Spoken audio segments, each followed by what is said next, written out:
NBC Sports welcomes you to the following presentation of the National Football League.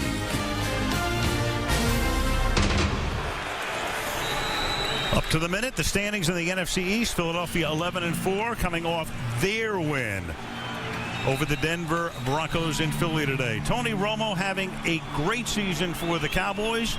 The Cowboy quarterback on the field moments ago with Andrea Kramer. Andrea. Thanks a lot, Al. Well, Tony, the team is coming off arguably its best win of the season, knocking off the previously undefeated Saints. So how do you avoid a letdown against the 4-10 Redskins? Well, you just come out and execute. We had a good week of practice. The guys prepared hard, and I think that's all you can do going into a football game. But now it's up to us to go out there and take care of business. This December is unlike previous Decembers in terms of your play. 6 touchdowns, no interceptions. Why the improvement? Well, it's not about any one individual. The team's playing, what we feel like is up to a standard. We've started to, and I think we just need to continue getting better and improving. And if you do that, the rest of it just takes care of itself. All right, Tony, thanks very much. Appreciate your time. Well, news was made in Washington this week by Albert Haynesworth. He showed up late for meetings on Christmas Day and was subsequently sent home for disciplinary reasons, after which he ripped the team and defensive coordinator Greg Blasch. But despite all that, Jim Zorn told me Haynesworth will get the start tonight. Thank you, Andrea. Well, what would you expect for $40 million guaranteed, right? Perfect comportment? Maybe a smile. Yeah. David Beeler will be kicking off for the Dallas Cowboys. They drafted him to be their kickoff specialist, and it's really paid off as he has 23 touchbacks this season, and the Cowboys have won the field position battle in almost every game this year. And for what it's worth, I don't know whether it's an omen or what, on a night where it is not necessarily that windy, the ball falls off the tee. Speaking of the Cowboy kicker and special teams, Joe DeCamillis, who is their special teams coach, underwent an emergency appendectomy here today, so he is not here. And our very best to Joe, who's had a year to forget on his own, except for the fact that his special teams are playing extremely well.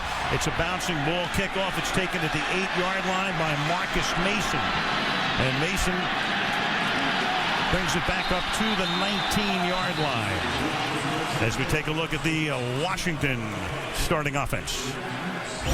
Jason Campbell, Auburn. Quinton Gampton, Utah. Mike Sellers, North Thurston High School. Santana Moss, BU. Malcolm Kelly, Longview High School. Fred Davis, USC. Levi Jones, Arizona State. Derek Dockery, Texas. Casey Raubach, Wisconsin. Mike Williams, Texas. Stephon Hart, University of Maryland. 10 different starting offensive linemen for the Redskins this season. Injury racked up front. And a toss to Quinton Ganther, and he gets taken down by Anthony Spencer, losing his footing. A lot of rain here last week, and the field is soggy. Well, already the Washington Redskins, a bit of a slow start here. Anthony Spencer over here on the right-hand side of your screen, faked inside it, fooled Mike Sellers, and then he jumped back outside, and Ganther just had nowhere to go.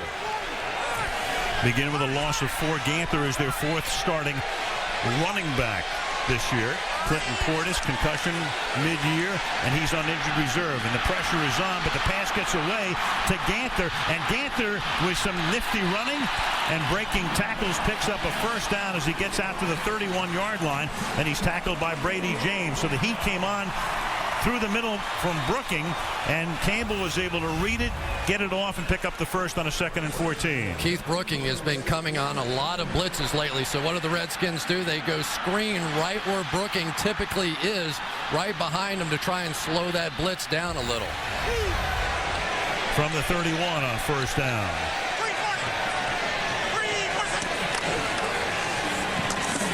They run the draw this time, and this is Ganther up to the 39-yard line. Jason Campbell took over as the Redskins quarterback about the same time that Tony Romo took over for the Cowboys mid-year 2006. He was the #1 draft choice of the Redskins in 05 out of Auburn. So here he is making his 31st consecutive start. What kind of a year has he had? Okay, I guess. 2nd and 2. Ganther. And I put it that way, Chris, because as we take a look at, well, we'll get to that in a minute. Let's take a look at the Dallas defense. Marcus Spears, Louisiana State. Jay Ratliff, Auburn. Igor Olshansky, Oregon. Anthony Spencer, Purdue. Brady James, LSU. Keith Brooking, Georgia Tech. Marcus Ware, Troy. Terrence Newman, Kansas State. Gerald Sensabaugh, North Carolina. Ken Hamlin, Arkansas. Mike Jenkins, South Florida. And good to see Ware back as he was last week after that scary injury 2 weeks ago. Santana Moss lines up in the backfield next to Campbell. On a 3rd and 3, Campbell buys time and then has that intercepted, and that's Terrence Newman, and that's his 8th career interception against the Washington Redskins. 8 of his lifetime 24, and he brings that back to the 35-yard line. So a deflected pass. It was deflected off the hands of the tight end Fred Davis, and Newman with a pick and sets Dallas up with a short field.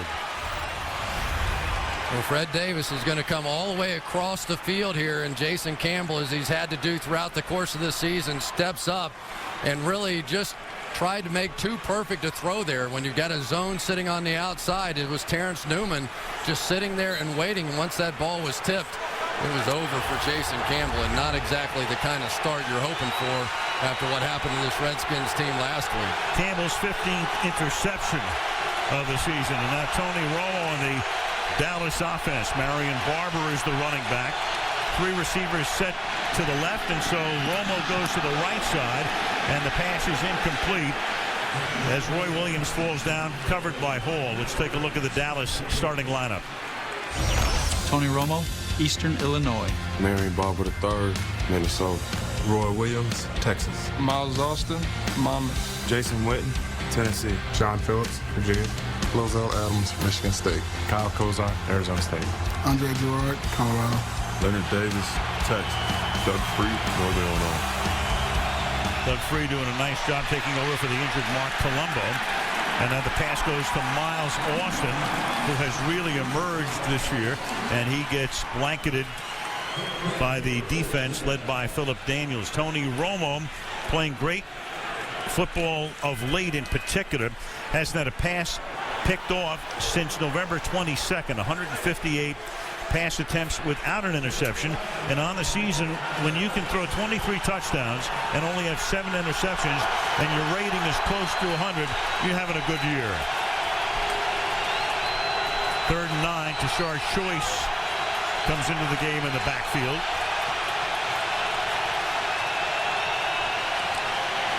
Blitz coming. Romo fires over the middle, and it's caught by Creighton, and Patrick Creighton gets tripped up at the 19-yard line. So they convert on 3rd and long. D'Angelo Hall makes the tackle. First down, Dallas. One of the things that you see with the Washington Redskins is they love to make late moves here. As a matter of fact, Tony Romo was saying he felt like he could use that against them, that sometimes they get themselves out of position. He saw the 2 deep safeties, found the hole right in the middle. Nice read by Romo.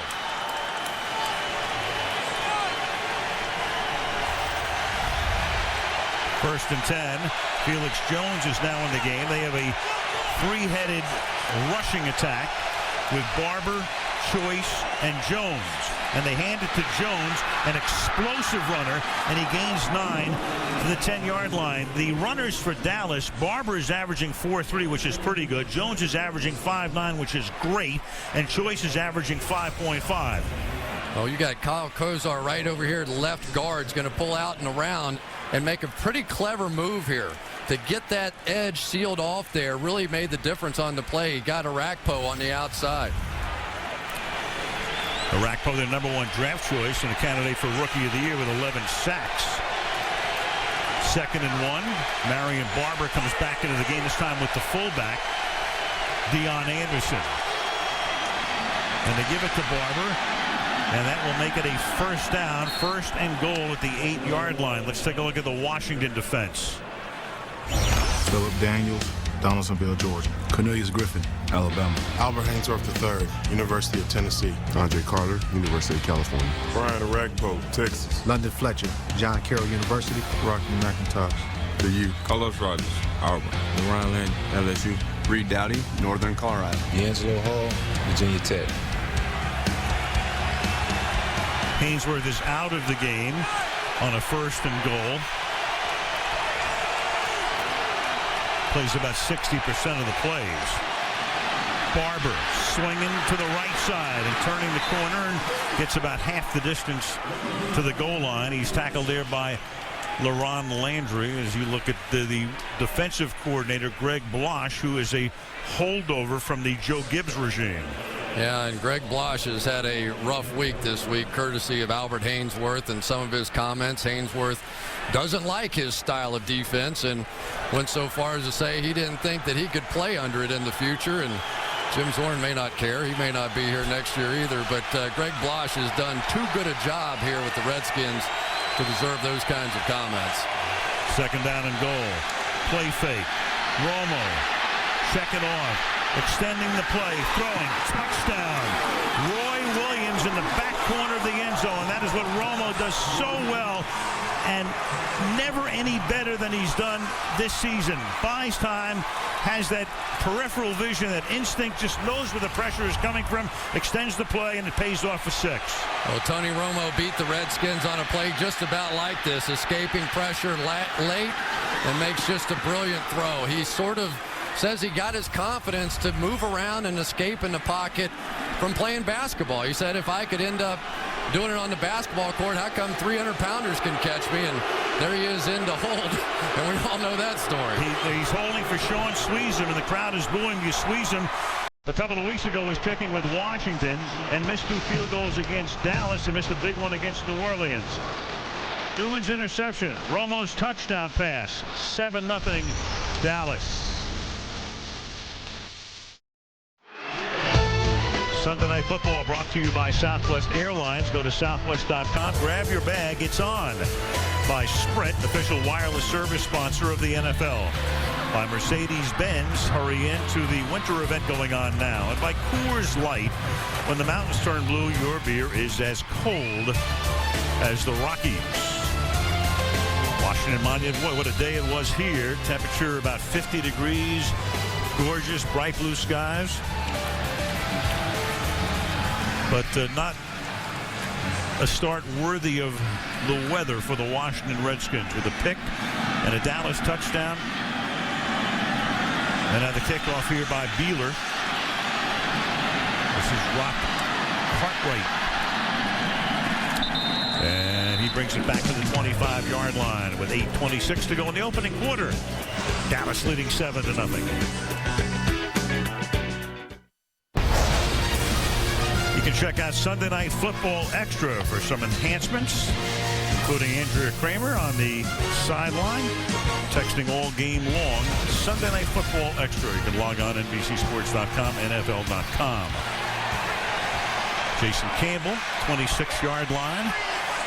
Washington's second drive, and it begins with a play fake and a toss to the right side, and this time it is Fred Davis making the catch, and that is a first down. It's a gain of 17 up to the 43-yard line.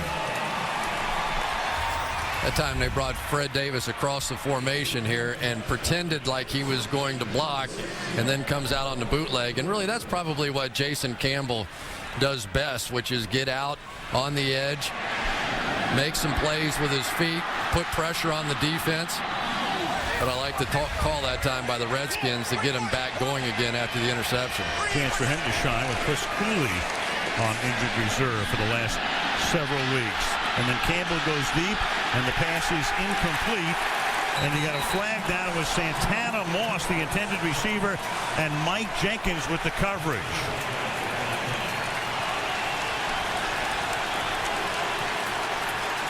And Jenkins is indicating it should be offensive. Here's John Pass Parry. Interference, number 89, offense. Pulling the receiver, defender's arm down. 10-yard penalty. First down. And Jenkins would be correct. I got to admit, I didn't see much here. Let's take another look. If anything, well, Jenkins was kind of sticking his arm in there, and Santana Moss grabbed back. But, you know, for the most part, that's 2 football players going at it. And Let's see. One more time. Yeah, left. Oh, there you go. Yeah, right. That's a good call. Yep. Yeah, I've got to give him that. Grabbed his bicep. He sure did, and pulled him right to the ground. So Washington now 1st and 20. The ball is back at the 34-yard line. And Campbell to the left side now. That's a gain of a few yards for Antoine Randall. Chris, I made the remark before. I said, you know, what kind of a year has Campbell had? Okay. You know what okay means? If you look at the numbers, he ranks in the middle in just about every major category. You know, somewhere between like 14th and 18th among the 32 starting quarterbacks. So that's an okay year. That's an okay year. And really it sort of defines his career in many ways here. He's been okay, and Jim Zorn was brought in part to work with him and try and make him a little bit better. He was bad last week, but had a couple good games before that. It's kind of the way it's been. 2nd and 15, and that pass is too high and intended for Moss. It's a forward pass. Cowboys going after it, thinking they had a chance that it was a lateral or backward pass, and it's incomplete. It'll be 3rd down and 15. Campbell throws a lot of his passes short, more than 3/4 of them to targets within 10 yards of the line of scrimmage, and you know that's partly the system and partly his receivers. Well, he's in sort of a West Coast style of offense. I don't know that really fits him. I think there are some styles like a Norv Turner kind of offense where you pound the run game in there, you throw it down the field, you use a mobile quarterback, and this quick throw offense may not be to his liking. 3rd and 15. And he gets buried at the 33-yard line, and that is Jay Ratliff, who went to the Pro Bowl last year. And Ratliff and Campbell played together for 4 years at Auburn. How do you do? Well, first of all, you get DeMarcus Ware using an inside move and forcing Campbell to step up. And then, as we have seen, it is Jay Ratliff with the late pressure and the big hit on his former buddy. Hunter Smith to punt, a short kick, and a fair catch called for by Patrick Creighton at the 31. 6:56 to go in the quarter. Cowboys with the ball and a 7-0 advantage. Tony Romo in the regular season in the month of December, 06 through 08, you see the rating, and this year much better with 6 touchdowns and no picks. At home 1-6, but you get him out of Texas, and he's 5-4 on the road. So Tony Romo trying to make that 6-4. Dallas with a win clinches a playoff spot. And with a win tonight, as Jerry Jones and family look on, they go home next week. They meet Philadelphia, and the winner of that game wins the division and hosts a playoff game, at least one.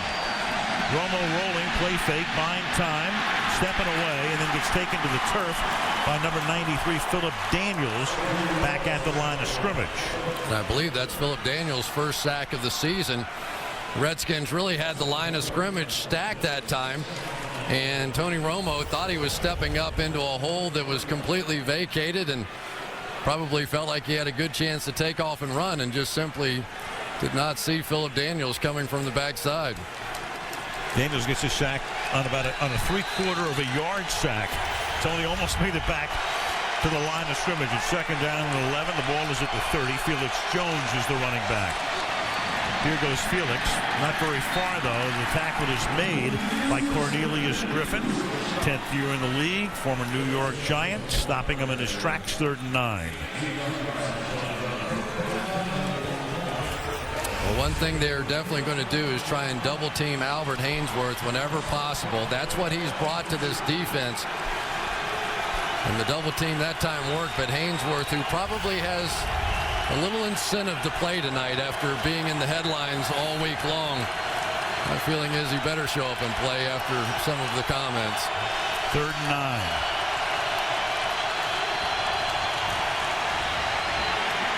And Romo has that deflected. Creighton couldn't make the catch because he got whacked by London Fletcher. London Fletcher playing as well as ever. 12 years in the league. The fire plug, 5'10", 245 pounds.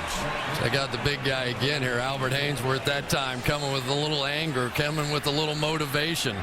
And on the back end, that's a forearm to the helmet and could have easily and probably should have been called on London Fletcher. Got away with it.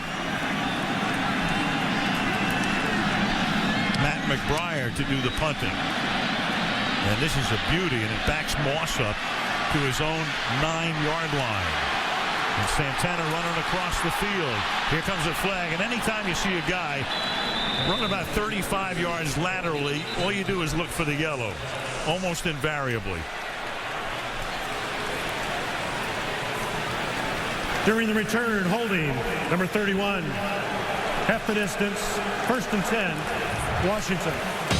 Brock Cartwright, 5:20 to go. Opening quarter, 7-0. Dallas. Ooh, what a shot.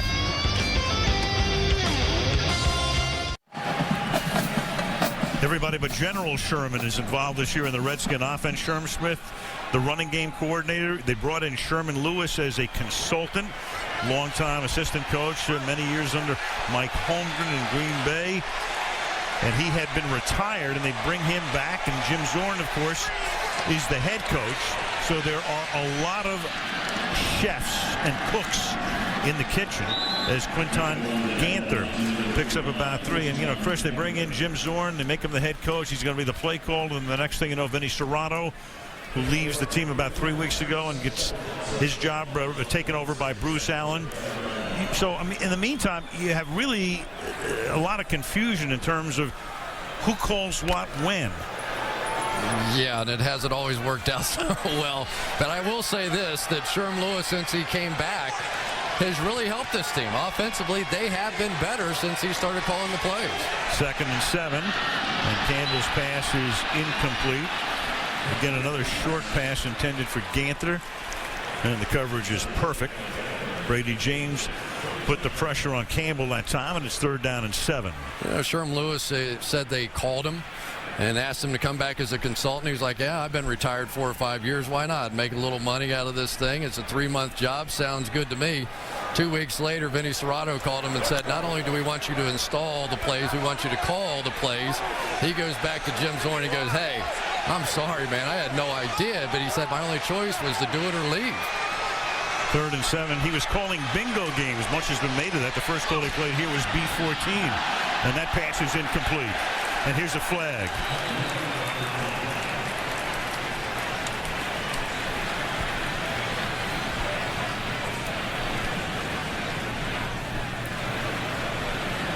Prior to the pass, holding, number 94, defense, 5-yard penalty, automatic, 1st down. So that's DeMarcus Ware with the hold and an automatic 1st.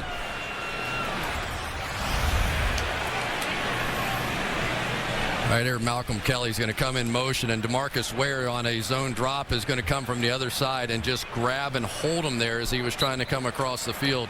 Pretty easy call for the officials. So many times when you get a great pass rusher like DeMarcus Ware, the tendency is for the offense to slide their protection that way, so a lot of defenses will drop their best guy out in coverage. And this is Marcus Mason, who is the number 2 running back right now out of Youngstown State. Clinton Portis, concussion, gone. Liddell Betts on injured reserve as well. So Ganther is the guy who comes in. They had Rock Cartwright as well, and now you've got Marcus Mason backing him up. So it's been a mess along the offensive front for Washington, and everybody but your mother-in-law has run the ball for them. 2nd and 3.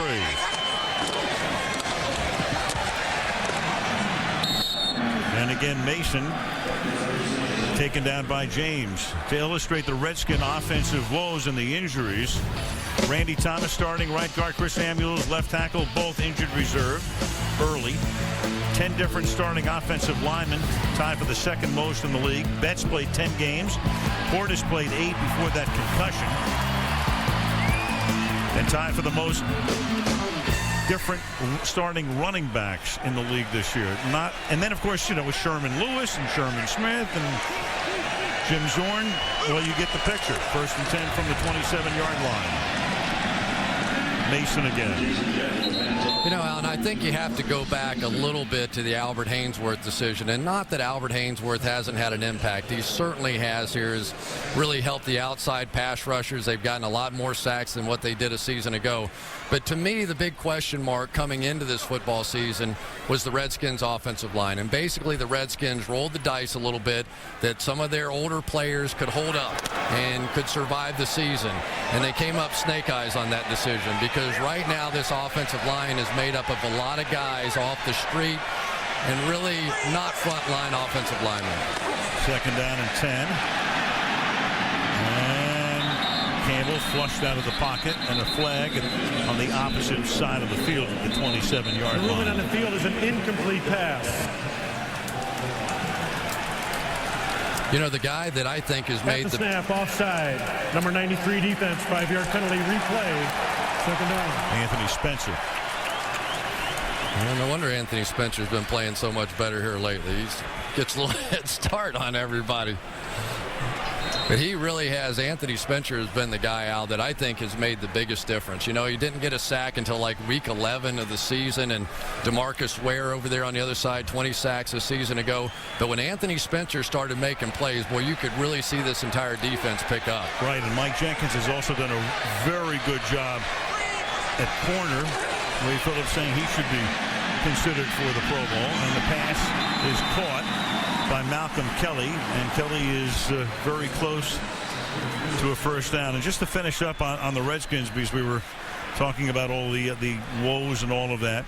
Bruce Allen coming in, we talked about that, to run the football operations. It's 98%. Jim Zorn will not be here next year. Going out with dignity and class, by the way. He takes the high road, and everybody seems to think Mike Shanahan is going to be the guy, and clearly Mike Shanahan is very much in the mix. As you look at Bruce Allen, the son of the former Redskin coach, the great George Allen. 3rd and 1 from the 37-yard line, and Campbell will take it himself up to the 38. And you look at a guy like Campbell, if he stays, he will go into another offensive system. In high school, he played with a couple of different systems every year in college. Then he comes to Washington. So here's a guy who probably knows every offensive scheme imaginable. Well, and what's interesting is that he's a restricted free agent. So that means, provided what happens to the collective bargaining agreement, which could change a few things. But he is a guy that will have a chance to test the market, and then if the Redskins want to match that offer, they could. So a lot's going to be decided by whoever the coach is after this season. From the 38. And adjusting and coming down and not making the catch in bounds is Malcolm Kelly. He's able to come up with the pass, but he was on the chalk. Well, Malcolm Kelly getting a chance here against Mike Jenkins, and I'd have to say, out of everybody on the defense of the Dallas Cowboys, the greatest improvement from one year to the next has been with Mike Jenkins. This is a guy that Wade Phillips says just learn how to fire. That when he saw it last year, he didn't react with great confidence. This year he has an arrogance to him out there. He plays a lot of bump and run. He gets in the face of these receivers and has just had a tremendous year. 2nd and 10. Mason runs into a bunch of blue shirts after a short gain. Igor Olshansky, number 99, former Charger, led that charge. It'll be 3rd down and 9. Igor Olshansky, probably one of the strongest guys in the National Football League, came over from Russia, didn't even play football until his senior year of high school. But when he asked Wade Phillips about him, what does he say, Al? Strong like bull, right? Strong like bull. That's who he is. It is hard to run at Igor Olshansky. He looks like he's strong. Yes, he like does. bull. 3rd down and 9. Final minute of the opening stanza. And over the middle, that is caught, and trying to get the 1st down, but a great tackle is made on Malcolm Kelly by Brady James, who didn't let him get the extra 2 yards that would have moved the chains. Well, I tell you, nobody ever talks about Brady James, but here's a guy that has simply led this team in tackles forever, and he is once again. And after being paired with Keith Brooking now this season, they have 2 dynamic inside backers. And that will be the end of the 1st quarter. With the score, the Dallas Cowboys 7, the Washington Redskins NBC's Sunday Night Football continues after these messages.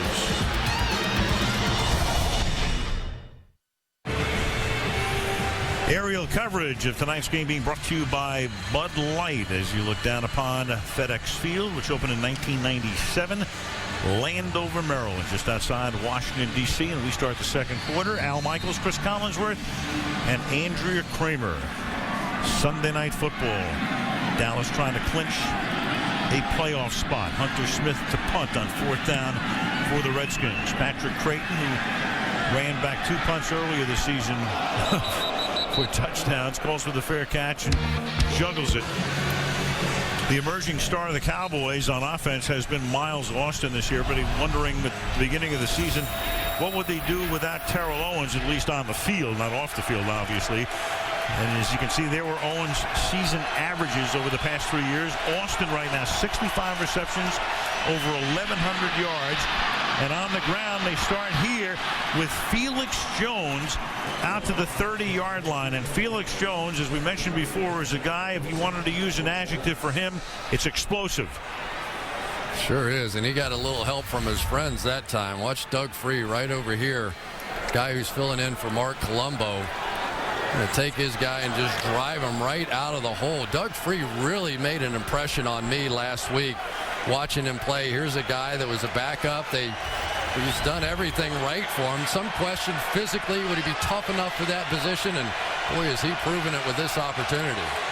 From the 30 now, Romo swings it out to Jones, and Jones can only get back to the line of scrimmage. Rocky McIntosh is the first guy there. Miles Austin is a guy who's been around for a little while. In fact, he came in when Parcells was there, undrafted out of Monmouth University in New Jersey, and he has emerged. And the Cowboys figured, okay, well, Roy Williams would become their #1 guy. They traded for him last year. And then who would emerge? Would it be him? Would it be Creighton? Would it be Sam Hurd? And right now, Miles Austin is not that far away from earning a trip. Well, it used to be Honolulu, and this year it'll be Miami for the Pro Bowl. He would have my vote for sure. 2nd down and 10. Swinging to the outside again. And Jones gets taken down, and that time it's LaRon Landry staying right with him. You know, Felix Jones is one of those guys that a lot of fans want to see him carry the ball more because he's such an explosive guy and makes so many big plays. But this Dallas team is built around being physical. They have a big offensive line. They have big blocking tight ends, and Marion Barber is their featured guy. Plus, they want Felix Jones around for the playoffs if they should get there. So pretty much, it's about as much as you're going to see out of Felix Jones. They're trying to preserve him just a bit. 3rd and 8, they bring Tashard Choice in on 3rd down, flanking Romo. He stays in the block, and Romo swings it to the outside, and that is caught by Jason Witten, who leads the team in receptions, but Witten will be stopped short of the 1st down by Justin Tryon. And for Jason Witten, the tight end, that is catch number 83 on the season. You know, Tony Romo on that play really didn't get his feet set to make the throw, so the ball floated a little bit going out in the flat to Jason Witten, and because of that, the Redskins were able to come up and stop Witten short of the 1st down. Matt McBriar, 6th year in the league, from Australia, played college football in Hawaii, dropped at the 16-yard line and fumbled out of bounds by D'Angelo Hall. And that's where the Redskins will begin their next drive early in the second quarter. 7-0 Cowboys. Game's outside. I love that game. Yep.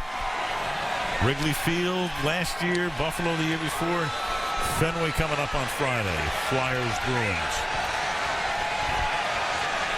Redskins now begin this drive from the 18-yard line. They swing the pass out to Moss. Newman is right there with him, but he runs away from Terrence Newman. Comes all the way back across the field. Kelly is out there to block to knock Jenkins down, and he takes it all the way out to the 49-yard line to give the crowd something to stand up about as Brady James finally chases him down.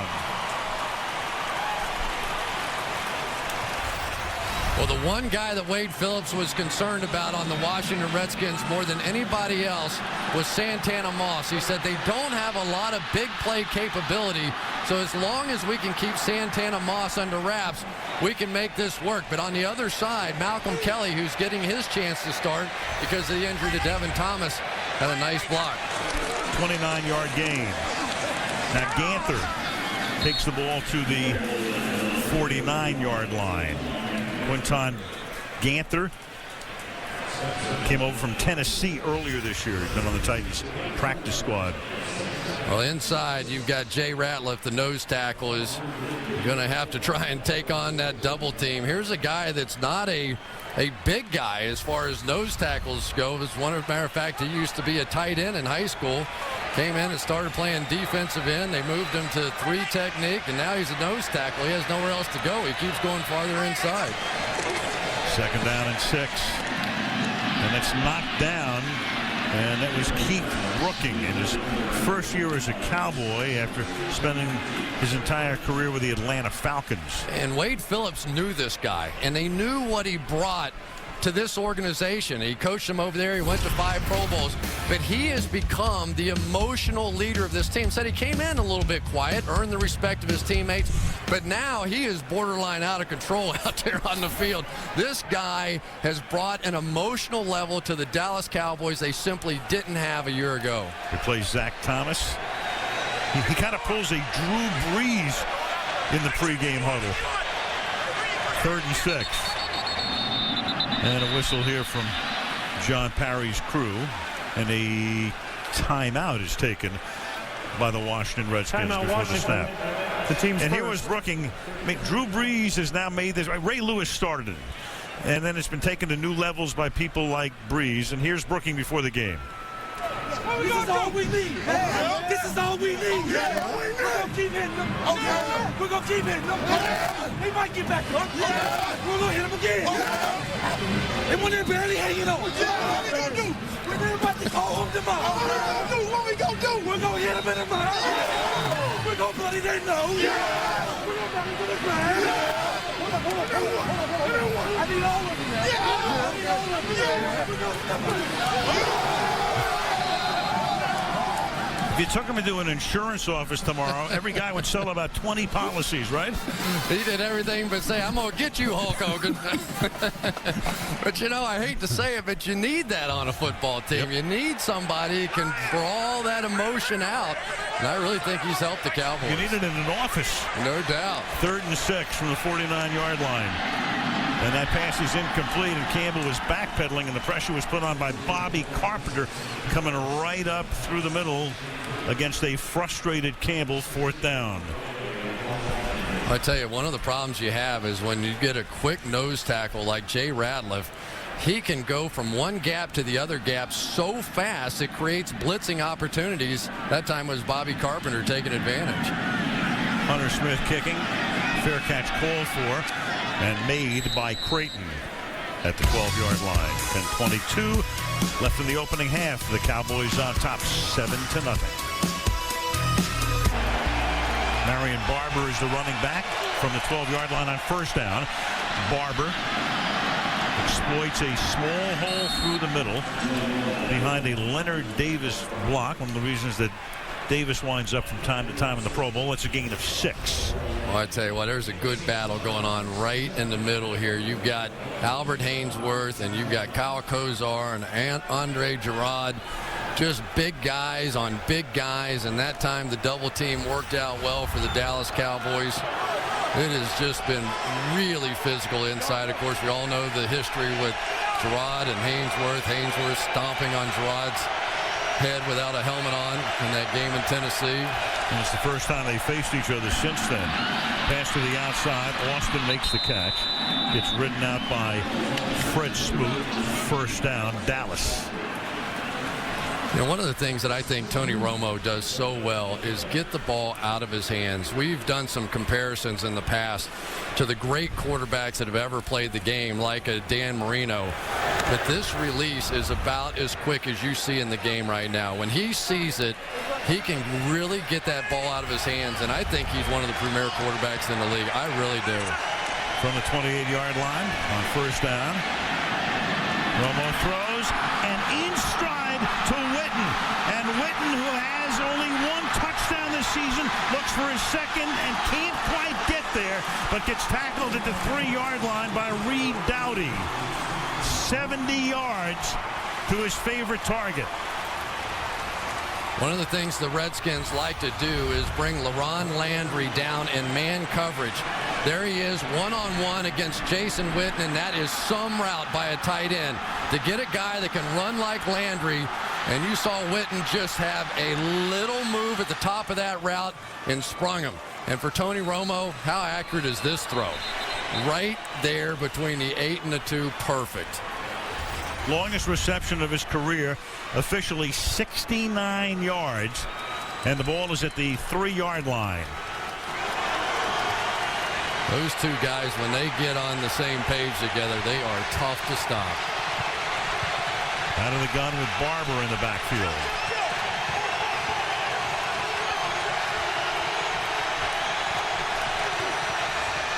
Inside draw, they love to run that play. Touchdown.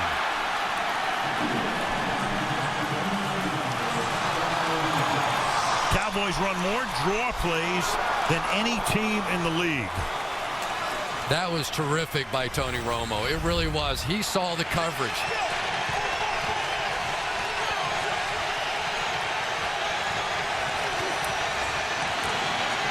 The Redskins had 2 safeties way away from the line of scrimmage, and Romo read it, checked to the draw, and got the touchdown. He has really come a long way. He has more responsibilities at the line of scrimmage this year than he's had at any time in his career. Sean Sweezan gets booed as he kicks the extra point. 69 yards to Witten, and then Barber makes it pay off for Dallas, trying to clinch a playoff spot. 14-0 Cowboys. The NFL stars are out and shining bright. It's the Cowboys versus Redskins, a storied fight. Sunday Night Football is now. With a win, the Dallas Cowboys clinch a playoff spot. With a win tonight and a win next week, they would win the NFC East. The Giants, with a Cowboy win, would be eliminated. And right now, with the score 14-0, Rock Cartwright downs it in the end zone. And back we go to the touchdown. Well, it's just a pretty simple game here. You've got 6 for the Dallas Cowboys against 6 for the Washington Redskins. When Tony Romo saw those 2 safeties off the line of scrimmage, he just checked to the draw because he knew he had his guys manned up on everybody, and there's really no way for the Redskins to stop that one. Cowboys run about 8 draws per game. Very effective early last week against New Orleans when they came out on fire. Now the Skins down by 2 touchdowns from the 20-yard line. Fake to Ganther. Pass to the right side, and that'll be a very short gain as Todd Yoder gets taken down after a gain of 1 by the safety Ken Hamlin. Well, and let's face it, it has been a struggle this year for the Washington Redskins to try and find offense. You know, you just can't take guys like Chris Samuels and Randy Thomas and Chris Cooley and Clinton Portis all off the field at the same time, and you look at the flip side and the number of players the Dallas Cowboys have on injury reserve, almost non-existent, that list. They have stayed very, very healthy. 2nd down and 8. Pass to Moss. He slips Newman and then gets taken down by Ware. It'll be 3rd and 4. Let's go to Andrea. Hey, guys, you know, the right guard position for the Redskins has been jinxed. Mike Williams, who's the 6th right guard they've used this season, is on the sidelines right now with a right toe injury. They're calling it questionable. Will Montgomery's in there for him, and he has started 3 games for them earlier this season. So, again, that mess along the offensive front and the running backs we've detailed what's gone on there. Pretty much the story of their season on that side of the ball. Montgomery, 7th round, the last round of the draft in 06. 3rd down and 4. Fake toss, and that doesn't fool the Dallas Cowboys because Jason Hatcher is right there. Rock Cartwright gets stopped. Crowd starts to boo. 4th down. Well, Jason Hatcher is going to tell Will Montgomery, welcome to the NFL right here. It's what happens when you have your 7th guy of the season playing right guard. I think I might have run it somewhere else. And it's a short kick off the foot of Hunter Smith, who's been bothered by a sore groin, and he looks like it on that punt. And it gets down at the 38-yard line. 14-0 Cowboys.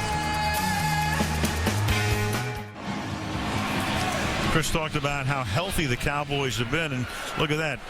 Only 2 opening day starters have missed more than a game this season. Mark Colombo might come back next week at right tackle, and Freeze done a real good job in his stead, and Ken Hamlin missed some action, and that's been it. 1st and 10 from the 39-yard line as the Cowboys begin this drive, and Romo is under pressure, and then he dumps it off, and Barber can't make the catch. As Romo got enveloped, it'll be 2nd down and 10. Wade Phillips, 3rd year as the Cowboys head coach. Well, they're doing their best to bring some pressure here now on Tony Romo. They finally do get it, and then all of a sudden it's one of those read blitzes, and Marion Barber popped out late. The linebacker there thought that he was just going to force him to block him, but Barber was smart enough to realize what he was doing, sort of slowly coming in on the blitz, popped out, and if he had caught that one, there was nobody around. Felix Jones is the back here. Here goes Jones, gets a good block, but then that hole closes quickly because London Fletcher, the middle linebacker, comes right in there to stuff him. Well, London Fletcher really is something, isn't he? Here's a guy that has never been to the Pro Bowl, and yet I think plays as hard as any player in the National Football League. Right here, Flozell was going to try and get a piece of him, but it wasn't enough. You see him running as hard sideline to sideline, making plays, and there's the kind of guy you want to build your franchise around. You know, I think that, you know, Albert Haynesworth's a great player and all that, but anytime you're going to spend that kind of money, he better have all the intangibles as well, and a guy like London Fletcher has all those. 3rd and 8. And Romo gets spun around. They've got a hand on his shirt, and he still is able to make the play, and Austin says 1st down. LaRon Landry makes the tackle. Brian Arakpo almost had the sack. 17-yard gain. Arakpo's got to be thinking, what do I have to do to get Tony Romo on the ground? He missed a sack at the end of the last game that cost him the game. And here he is again. He said, you know, the last time I played him, he goes, I'm telling you, I had him dead to rights. There's no way he saw me coming. And at the last minute, he spun out of there, and he just did it again to him. 4.5. Wildcat. Tashard Choice is the back here as they run the Wildcat for the first time tonight. And then they'll flip it to Austin. He winds up with it. And Austin runs all the way back to Central Virginia before he gets taken down. So that didn't work as Chris Wilson, the backup linebacker on the outside, turns that into a 14-yard loss. And Wade Phillips says, let's get that out of the playbook. Yeah, you should have flipped that one back. Nice job that time by Chris Wilson on the outside, staying home. He has contained backside no matter what. He saw that one coming the whole way and disrupted the play. But that's the typical spot where you're going to see some of those gadget plays. Right around midfield, and for Jason Garrett, he's taken a little hit over the years as the offensive coordinator. He'll hear about that one. Cowboys call it the Razorback. There was Garrett on the sideline. 2nd down and 23 now, and Romo throws, and that is tipped high in the air and picked off at the 30-yard line. Intercepted by Reed Doughty, and Doughty brings it back to the 46-yard line on a pass intended for Roy Williams that gets batted up in the air. Well, Roy Williams had a chance on a ball last week against the Saints that could have clinched that one. Probably had a little bit of a chance on that one as well. He's hurt, and it's his first career interception. Roy Williams running that corner stop route, and it was Carlos Rogers who came in and made a great play on the ball. They work on Doughty. Redskins have the ball. Sunday Night Football brought to you by Wendy's. You know when it's real. By Bud Light, not too heavy, not too light. It is just right. By the Home Depot, more saving, more doing. That's the power of the Home Depot. And by Chevy and their award-winning cars, trucks. and crossovers. Lincoln Memorial, Washington, D.C. And there is Dowdy, who gets his first career interception, then takes a vicious shot at the end, and needs assistance back to the locker room. You know, Miles Austin got him from behind, and he just got that right leg pinned underneath him. And Doug Free comes across the top of him at 313 pounds. So the Redskins right now trying to stay alive, down by 14, 3:28 left in the half, and Campbell is pressured, and nope, and then the ball comes out as he's going down, and the Dallas Cowboys wind up with it. Marcus Spears makes the recovery. So Campbell, the play fake, was he down is the question. Anthony Spencer and Igor Olshansky converge on him to create the fumble. Was he down, though, is the question. Yeah, and the other question is, what is Jason Campbell doing?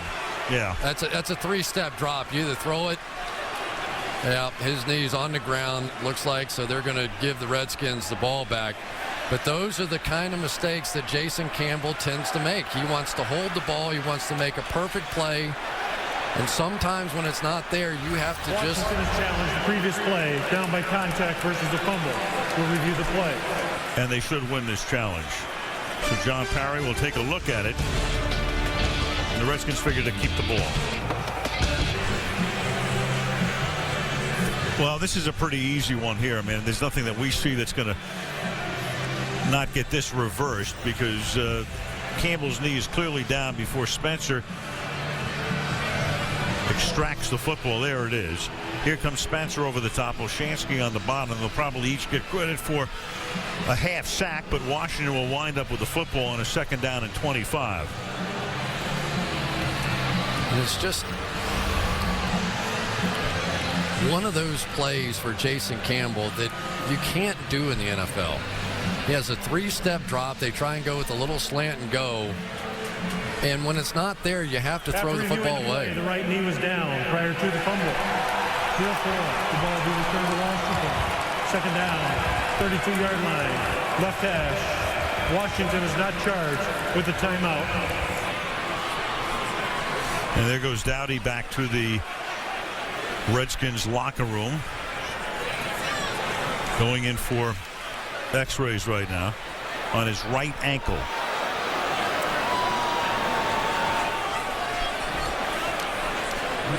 So officially it'll be a 13-yard sack. That's going to make it 2nd down and 23. After looking at the replay, John Parry spots the ball at the 32-yard line.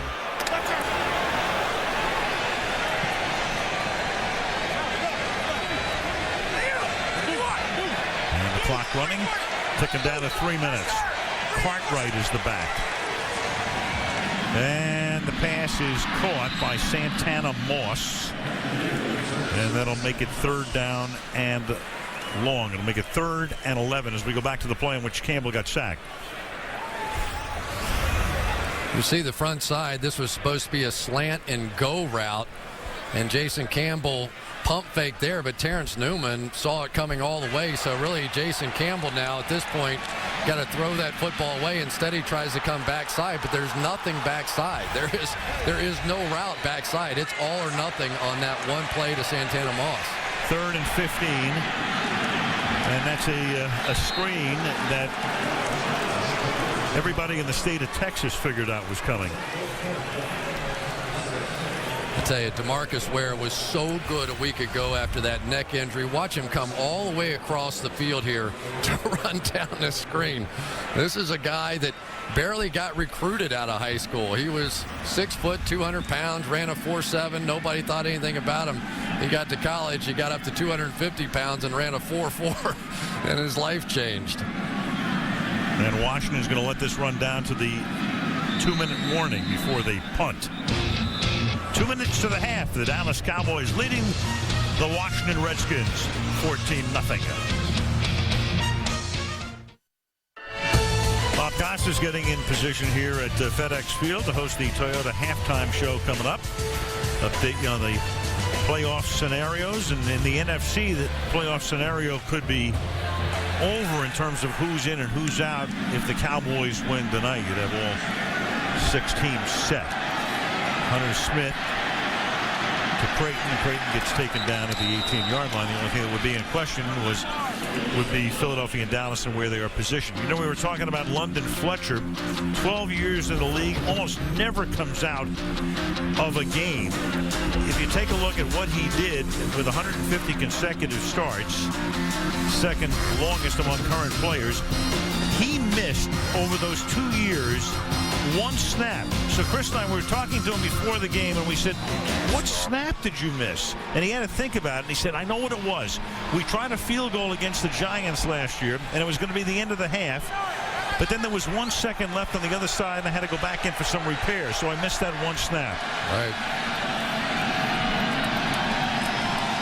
From the 18-yard line, the Dallas Cowboys, with Romo having time, hitting Barber, and Barber will get tripped up by Hall.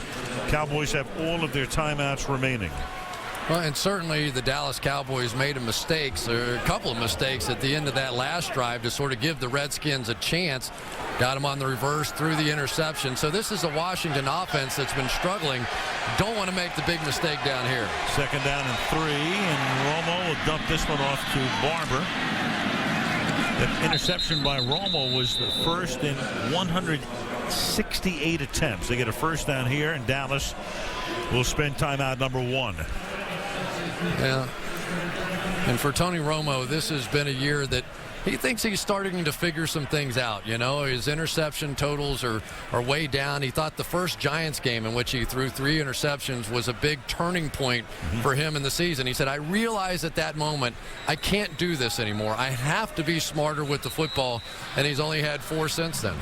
Smart guy in a lot of ways. We talked to him last night. I said, what's the best Christmas gift you got? He said, a Kindle. Voracious reader. A lot of fun. He's a good guy. He's just a good guy to joke with and visit with. And of course, when you're the quarterback of the Dallas Cowboys, well, playing center field for the Yankees, center for the Celtics. Yeah. You name it. 1st and 10, and that's dropped by Miles Austin. I always thought if you had to pick the positions in each of the sports, center field for the Yankees would be one. You know, center for the Boston Celtics going back to Bill Russell, and maybe goalie for the Montreal Canadiens, and quarterback of the Dallas Cowboys. Yeah, and I think the thing that I appreciate about him is he's had some highs and lows. Now, he takes his fair share of abuse in the media in Dallas on occasion, but you never know if he had won or lost based on when you have a conversation with him, and I think that's what a quarterback of the Cowboys has to be. 2nd and 10. And that is caught by Witten, who had that 69-yard reception earlier. Kareem Moore makes the tackle. The clock goes down to under a minute, and they move the chains. Well, one of the things they do sometimes is take Albert Haynesworth outside, and it was one of the frustrations that he had in talking about this offense. And Romo throws over the middle again, and this is Witten. And Witten is into Washington territory. And that will stop the clock with 42 seconds on a timeout. Fletcher makes the stop.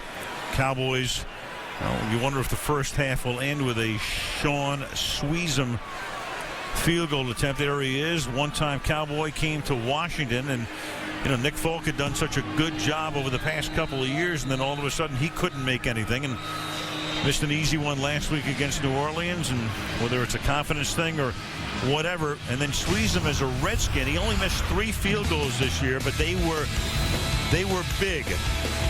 2 of them against the Cowboys, 39 and 50 yards in a game that wound up 7-6 Dallas.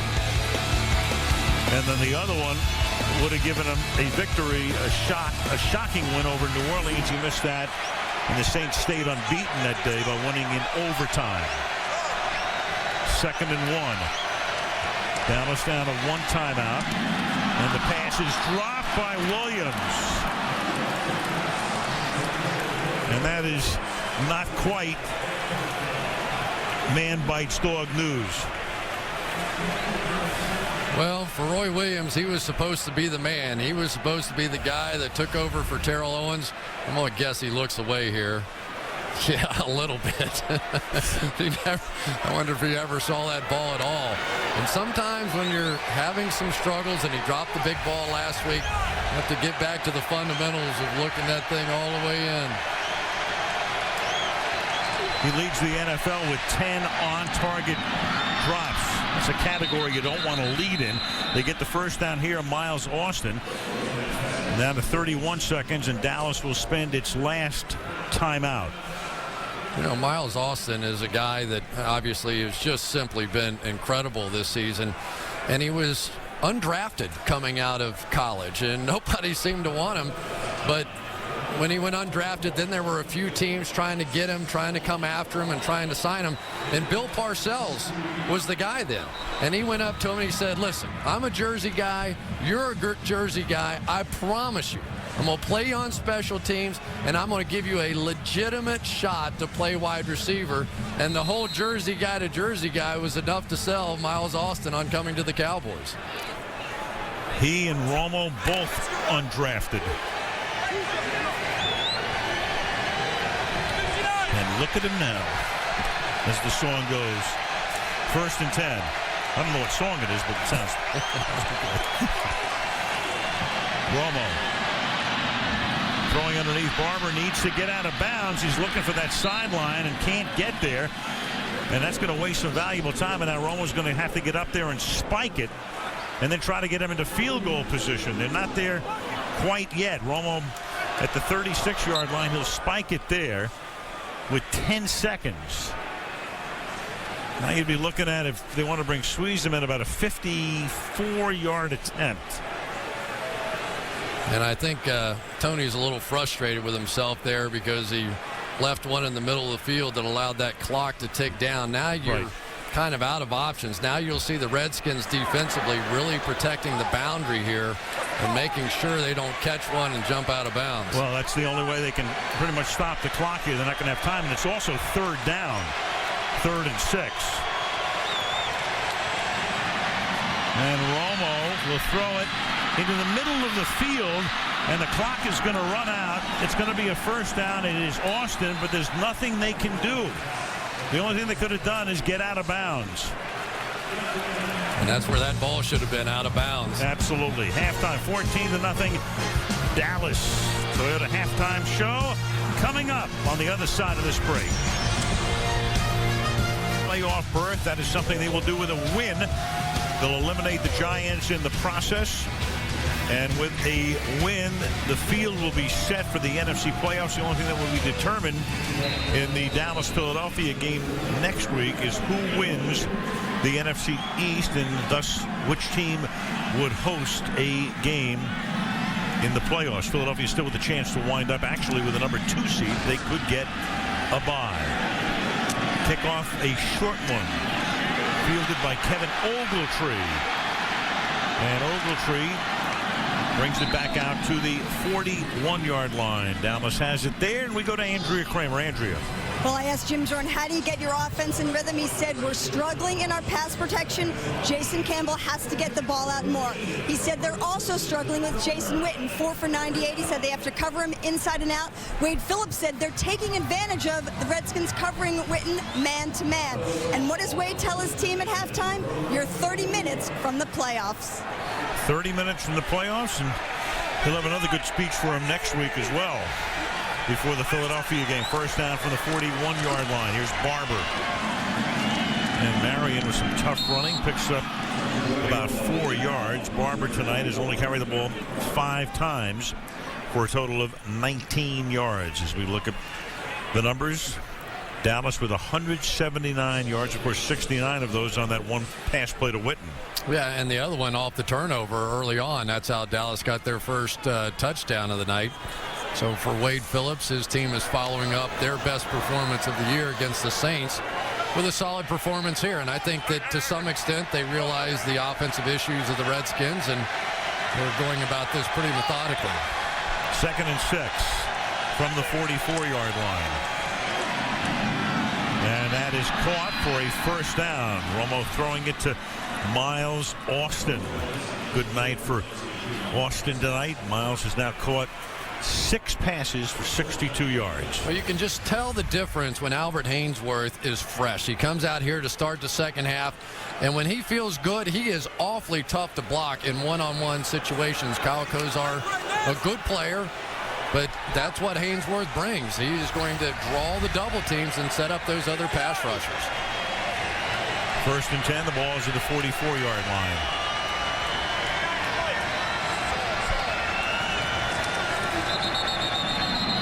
And a whistle ends the play because of a false start. False start. Number 82. Offense. 5-yard penalty.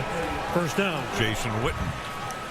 You know, it's interesting. A lot of times the fans, and we've talked about it a little bit, but Felix Jones is sort of the favorite guy because he's so dramatic and he's so exciting. And sometimes they come out of games and they say, well, why didn't Felix Jones run the ball in here just a couple of times? The Cowboys go to the line of scrimmage with a run-pass option almost every down. So sometimes if the Redskins or whoever comes out in a defensive set that Romo doesn't like, he simply checks run-pass, and sometimes the running back doesn't get his opportunities. On the 1st and 15, that pass is caught. There is Felix Jones. And Felix Jones gets about 14 of those 15 before he's tackled by Kareem Moore. Nice job by all 3 offensive linemen getting out. They sort of take the defensive tackle here, sling him to the ground, and that's what created the opportunity. That allowed all 3 offensive linemen to get out in front of the screen pass here, and that's pretty good. Dallas's offensive linemen aren't exactly the small mobile type. When those big guys get running downhill, they're a little scary. Wildcat or Razorback, your choice. Tashard Choice will take the snap. And Tashard Choice will get in behind big Leonard Davis, but H.B. Blades, who's in for the moment, replacing Rocky McIntosh, who needs some attention on the sideline, makes the stop. It'll be 3rd down and 1. Well, they go unbalanced here with the Wildcat. They take the right tackle and Doug Free and move him over to the left side and try and create some numbers. There's a guy getting a chance. H.B. Blades, probably their best special teams player, coming up and figuring this one out pretty well. Did a good job of avoiding Leonard Davis, which is always a good idea. Tough to avoid Leonard Davis. 6'6" and 353. 3rd and 1. Here's Barber. And Barber's going to get plugged at the line of scrimmage at the 35-yard line. He's going to be short of the 1st down. It'll be 4th and inches. And Gerard is down on the grass right now. And big guy Albert Haynesworth is going to take a hard path down inside. And he just sort of takes Kozar and moves him back into the backfield and shuts that one down. Gerard stayed down for a while. He's just getting a little bit of a rest for a minute to get up off of him. 4th and inches. Barber again, and Barber is not going to make it. So the Redskins, with Haynesworth right there in the middle of the action, stop him. And it's a 1st down for the Redskins. Good call, Al. Exact same thing. Washington still with life.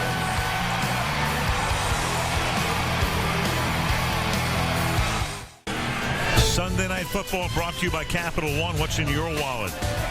By Windows 7, your PC simplified. By Men's Warehouse, shop the winter sale going on now. And by Vizio and the all-new 55-inch True LED HD TV. Cowboys Children's Medical Center in Dallas last week, bringing gifts, spreading cheer. Great sight. Beautiful little girl that is. Yeah. Wow. Washington after that stand, and here is Ganther. And Ganther takes the ball up to the 36-yard line. Ganther, an interesting story. He has been with Tennessee for the last 4 years, gets released and re-signed and practice squad and hasn't played very much. He winds up here because of all of the injuries, but a kid who grew up in a rough neighborhood in Northern California and then was recruited to Utah by Urban Meyer when he was there, and that's where he played his college ball. 2nd and 9. And the pass is a little behind Moss, and of course mentioning Urban Meyer brings us to Urban Meyer announcing that he was stepping away, and now the question is for how long, and brings Mike Shanahan into the discussion as well. So there's 6 degrees of separation here as you look at Dan Snyder, the owner of the Washington Redskins, who has brought in Bruce Allen, and the next question is who coaches the team next year. Yeah, and first and foremost, like to say to Urban Meyer, we hope you're feeling better and doing fine. What a remarkable job he's done at the University of Florida, and which job he has next is of the least of my concern for him. 3rd and 2. Pressure on Campbell. He gets it away, and that is caught by Malcolm Kelly, and that's a first down as it takes the ball into Cowboy territory to the 48-yard line. Skandrick makes the tackle. Nice job. They say Malcolm Kelly may well have the best hands on the team. He's going to come across the middle of the field. Here's a guy that if he has an issue, it's more route running. It's more the ability to separate and get away from defenders at the top of those routes. A tall guy sometimes has trouble coming out of those, but they say as far as his pure hands, probably the best on the team. 6'4" and 227 is Kelly. And here's Cartwright as he breaks away from a brooking tackle, and that will be a first down. Redskins on the move, get the ball to the 36-yard line. Brady James makes the stop. Well, and the difference right now is we're seeing the Redskins providing Jason Campbell some protection. Up front in the first half, it was just a mismatch, but here Jason had plenty of room to step up, and he found, without question, the best receiving running back on the Redskins in Rock Cartwright. From the 36 on first down. Cartwright. Campbell, we showed you before the graphic illustrating how short most of his throws are, and look at that tonight. Only one pass more than 10 yards from the line of scrimmage. You know, but they have to do it that way. They can't protect it. They can't throw those 7-step drops. They can't throw those double move kind of plays. They don't have that kind of time, especially against a team like the Cowboys. Makes it easier for the Cowboys to play defense as well. And that's too high and nearly picked off on the deflection. And for Kelly, 3rd down. Boy, that's rough. Everything's set up. You've got a wide open receiver. You've got pretty good protection on the play, and have a good drive going that could possibly get you back in the football game, and just missed that one high. Terrence Newman, one of those guys that has missed 9 games the last 2 years because of injuries. He's stayed healthy this year, and a big reason why the Cowboys have been so much better defensively. And the interception on the first series of the game tonight, which set up a Dallas touchdown. 3rd and 8, and Campbell gets whacked as his arm is coming forward, and that's Orlando Skandrick coming in on a corner blitz. And 2 Redskins are down. You got Campbell down, and you have Heyer down as well, the tackle. They come right off the edge over here. And for Jason Campbell, sometimes you have to be able to see that. There was a safety walking over to pick up that coverage, and pre-snap, sometimes you have to be able to diagnose what's going on around you, and he just missed that one. The Cowboys send a defensive back less often than any team in the league. Washington wasn't ready for it.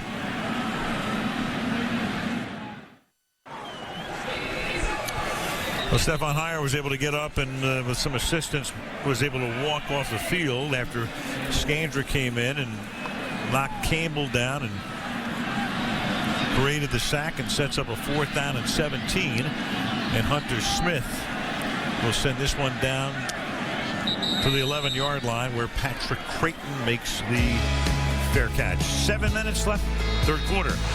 14-0, Dallas Cowboys. Our final regular season Sunday night game next week, and the game is now set. The Cincinnati Bengals at the New York Jets, because the way things shaked out or shook out or whatever they did today in the AFC. Shake 'em up, baby. Shake 'em up, baby. The Jets, if they win, they are in the playoffs. And here's a flag as Felix Jones takes it up to the 15-yard line. Offense, half the distance, first down. Teams that control their fate in the AFC to get into the playoffs would be Baltimore. They're playing at Oakland, and the Jets. Everybody else needs help. Well, the New York Jets are getting a lot of help, aren't they? Today, Indianapolis sort of allowed them to run away with it in the second half, taking Peyton Manning out of the ball game. Good way to put it.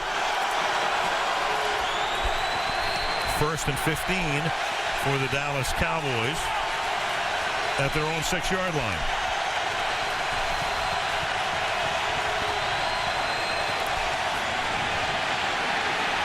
Romo pressured, and coming back is Bennett. Number 2 tight end, Martellus Bennett. The pass incomplete. 2nd down. Well, we've been watching him all night long, but Albert Haynesworth again inside here has really been a handful tonight for Kyle Kozar. That time he gets him on the ground.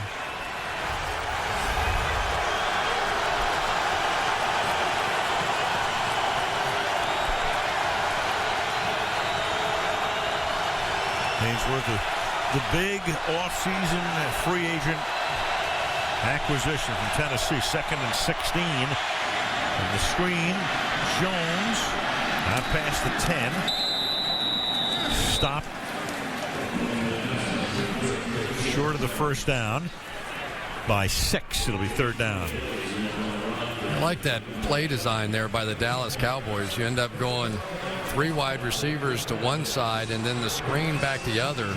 Everybody on the defense, when they see trips to one side of the field, they're all thinking that way, and Cowboys picked up at least half of it there. Jason Garrett with a good call.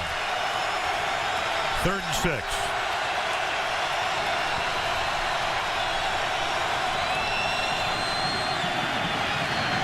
Good clean pocket for him. And a 1st down to Witten, tackled by H.B. Blades, and Dallas has it out at its own 31-yard line. Well, that time the Washington Redskins had 6 yards of turf to defend, and check out how deep their safeties are in here. You know they're going to try and work this intermediate area to some extent, 5 guys down. And that time just too easy for Jason Witten. Romo saying last night he's throwing the ball better than he ever has. Tonight, 19 to 27 for 235, and Witten is now over 100 yards, 5 catches for 113. They run the inside draw to Felix Jones to the 37-yard line, gain of 6. Yeah, the Washington Redskins really backing out almost in a, it looks kind of like a prevent defense to me. London Fletcher was probably 10 yards off the ball there, and so Tony Romo said, okay, I'll take that draw for 8. I think the plan against the Cowboys is they're willing to give them some runs, just can't give up the big passes. This is a team that's been burned by some double moves lately. 2nd down and 4 from the 38-yard line. And Romo with that shoulder shake, and then the pass is incomplete over the middle, intended for Jason Witten. It'll be 3rd down. Wade Phillips. You know, you're the coach of the Cowboys, you're always on the hot seat. And it's true with Wade, there's no question. It's well noted, well chronicled. Cowboys haven't won a playoff game since the 1996 season. Long time. Speculation, of course, is that, well, not only does Wade have to get to the playoffs, he has to win a playoff game. Who knows? I would say that's right. 3rd and 4. And that'll be a 1st down as they move the chains again on a pass to Austin. Jerry Jones yesterday talking about Wade Phillips. When I look at our team and I look where our needs are and where our input needs to be, I like Wade Phillips' skills there. There's nothing in me right now that wants to make a coaching change. that thinks we need to make a coaching change. I want that feeling ratified by some success, and we're at the cusp maybe of being able to have it. That is such a great way to put it. I want that feeling ratified by some success. You know, it's I love that. Oh, Jerry's a beauty anyway. But, you know, Wade Phillips, let's say this. He's only had one losing season. Yep. But he's only had one division title, too. And he's the winningest coach that hasn't won a playoff game. So I don't know how to classify him. Maybe upper middle class. You know, I don't know. You can't put him in with the elite guys. But he's certainly been better than average. 27th percentile. 2nd and 6. Barber would have had more, but he falls down at the 39-yard line. Well, I get, look at this, Al. Way back here, and your middle linebacker is going to run out, and they're going to run a draw. So, you know, I don't know. I guess you're going to give them some runs and try and play against the pass, and you lost Reed Dowdy, one of your safeties. Kareem Moore is in there, but you know, right now I guess the clock starts working against you a little bit if you're the Redskins. Definitely. Take what they give you. A little over 2 to play in the quarter. This drive began back at the 12-yard line. And Romo flips it to the outside, and that'll be caught by Miles Austin, about 2 yards short of a first down. And Miles Austin tonight has made 8 catches for 76 yards. And D'Angelo's Hall's got to stand. You got to be kidding me. I have this guy blanketed. But watch the way Austin comes back to the football. Those little things right there have just made such a huge difference for him. I'm just blown away by a guy that really didn't get his start until week 5 against Kansas City and had the awesome game there. But he has gone on to really carry this offense in many ways. 2nd and a deuce from the 31. And this pass is caught by Sam Hurd and then dropped by Sam Hurd. Had it, lost it. You know, and if you're Tony Romo, you want to spread the football. You want to get all your receivers involved. But who is it that's consistently making plays game after game in key situations? It's Jason Witten and it's Miles Austin. And more as you watch the tape on the Cowboys, when the situation gets big, those are the 2 guys that he's throwing it to. Get on the line, Flo. Get on the line. 3rd and 2. Austin left. Creighton and Williams to the right. And run that draw again. And Barber this time trying to lean for a first down, and it's close.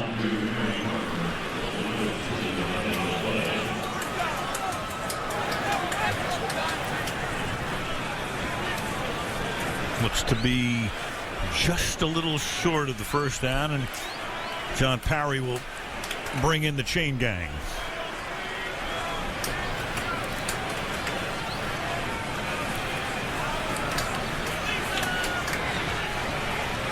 Pretty interesting decision here, wouldn't you think? I mean, certainly with the way that their field goal kicking has been lately, the temptation would be to go for it here, but you may want to see what Sweezum has to offer coming back to Washington. I'd rather see what he has to offer on an extra point.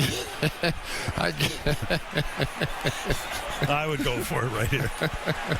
Well, I mean, why give? I mean, if you miss a 38-yard field goal or a 48-yard field goal, give him the ball at the 38-yard line, I'd go for it. Yeah, and you've got one of the biggest offensive lines in captivity. You're right on the money. Yep. See if they come back to that unbalanced line again. They've been moving Doug Free over to the left side to try and create a bit of a mismatch. Nope, stay regular this time. Minutes ago in the quarter, 4th and inches. Running back is Barber. Here's Marion, and again he does not make it. Like I said, I would have kicked the field goal. Second time Washington has stopped them on a 4th and short to stay in the game, at least for the moment. 50 ticks left in the 3rd. 14-0 Dallas. In Dover, just outside the district limits as the pass is caught by Moss, and Moss takes it up to the 48-yard line. Santana Moss spinning away from Terrence Newman. Well, this has been almost the full extent of the offensive effort for the Redskins. Get the ball out to Santana Moss and let him make a play. Terrence Newman here just going to miss the tackle, and you know, they have been bound and determined. Moss is a guy that over the years has really lit up the Dallas Cowboys on some big plays, and they've done everything they could to get him involved in this one.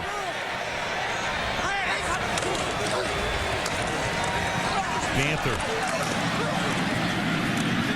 stopped at the 49-yard line, and that will take us to the fourth quarter through 3. Just outside D.C., it's the Dallas Cowboys 14 and the Washington Redskins nothing. And NBC's Sunday Night Football resumes after these messages from your local station.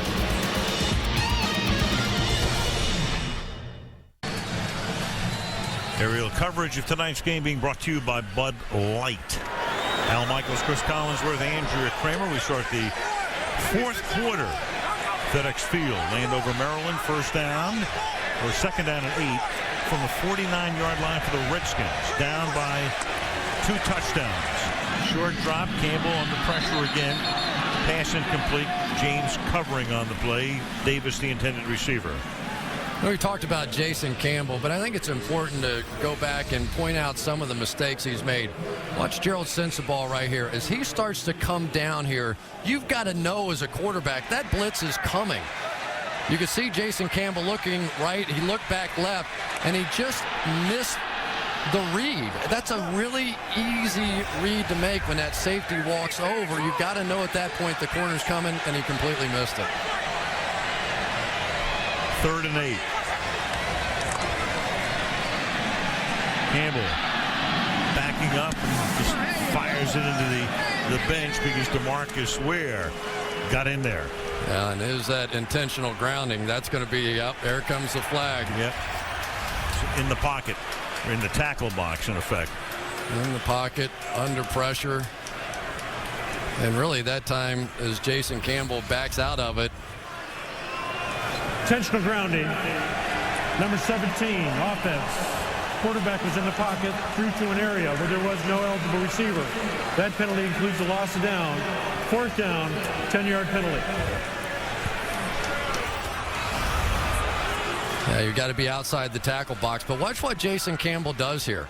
Levi Jones is really doing a nice job blocking, but because Jason Campbell backed up outside of where the pocket was, there's no way that Levi Jones could have known where Jason Campbell was, and he really created the pressure on himself.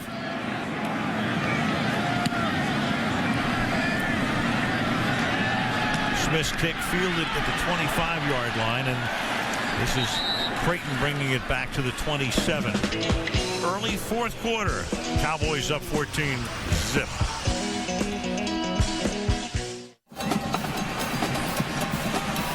Looking at Newman on the Cowboys bench.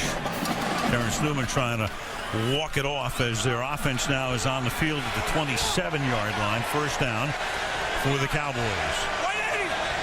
Early fourth quarter, 14-0 Dallas. And Jones gets planted by LaRon Landry. Jerry Gray is one of the Cowboy or Washington Redskins assistant coaches. Coaches the secondary. He was the defensive coordinator at Buffalo earlier in this decade. Been around for a while, and a lot of speculation that he has already interviewed, oddly enough, for the head coaching job here next year. And the Redskins have had to address that. And there's Dan Snyder with Bruce Allen, and they have been somewhat evasive about it. All Jerry will basically say is that he and Jim Zorn have talked about it. Second down and 6. And here is Jones again. But when it comes to removing the evasiveness, who better to go to than Andrea Kramer? Andrea, what do you know about this? And I am happy to remove the evasiveness because Jerry Gray did interview. Now, a few weeks ago, Dan Snyder called Roger Goodell to ask if interviewing Jerry Gray for the head coaching job and Morocco Brown, the Redskins personnel director, for the GM job would comply with the Rooney Rule. Well, Goodell then called John Wooten, who's the chairman of the Fritz Pollard Alliance, which promotes minority hiring in the NFL. Wooten spoke to both Gray and Brown, confirmed their interviews with Snyder were legitimate, and told Goodell, yes, the Redskins did comply with the Rooney Rule. Good reporting. Jason Witten makes the catch, and that'll set up the first down. And, of course, a lot of this has to do clearly with the fact the Redskins are going to make a change. It's 98.7%. Mike Shanahan is going to be the #1 candidate. Little doubt about that. But if they can't get Mike for whatever reason, you got to look elsewhere. Yeah, you do. And I'll tell you that Rooney Rule has been a good rule, though. It's created some opportunities for people and created lists of guys that are qualified that it probably wouldn't have happened otherwise. No doubt. Romo flips it to Barber.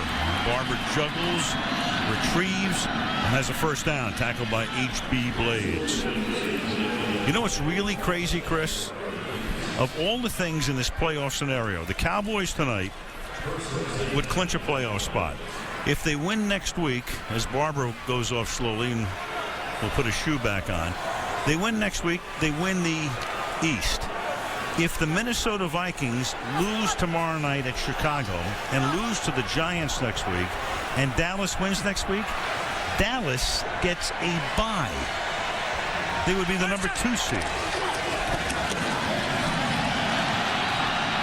And here is Jones to the 38-yard line. Philadelphia also has a chance to wind up as the 2 seed if they win and Minnesota loses one of its games. So that's still available. Just watch this big guy here, Leonard Davis, on this play, working against Cornelius Griffin. Hey, that is a lot of man moving forward. And he does that a lot.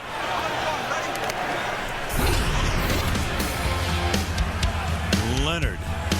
He and Andre Gerard side by side create about a 720-pound wall that most defenders would like to avoid. And here is Felix Jones. One other thing that Dallas would need to get that bye, just to go back to that, Arizona would have to lose next week. So you got a million things going on, but right now Wade Phillips knows one thing. He knows if they win this game, they're in the playoffs. And there it is. Green Bay clinching a playoff spot today. Dallas would clinch tonight. You'd have your 6 teams. And then it would all depend because nobody has really clinched the spot. The spot. I mean, even New Orleans still could lose the #1 spot. Got beat today in overtime by Tampa Bay.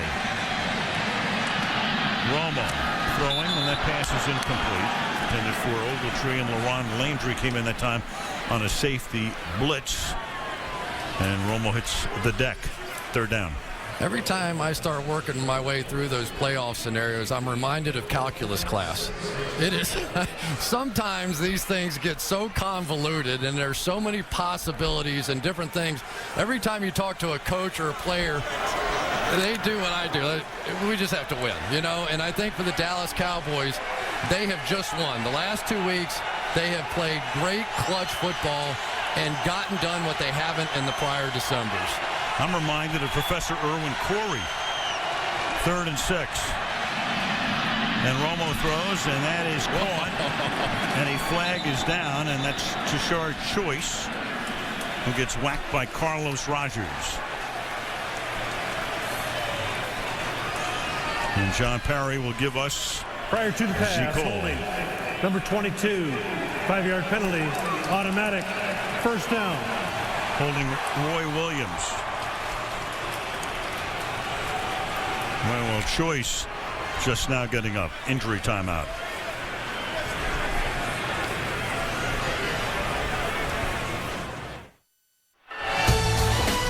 Monday Night Football brought to you by Bridgestone, the official tire of the NFL. By State Farm, to us, nothing's more important than being there. By Sears, life well spent. And by Toyota, moving forward. Beautiful shot of the Capitol, Washington.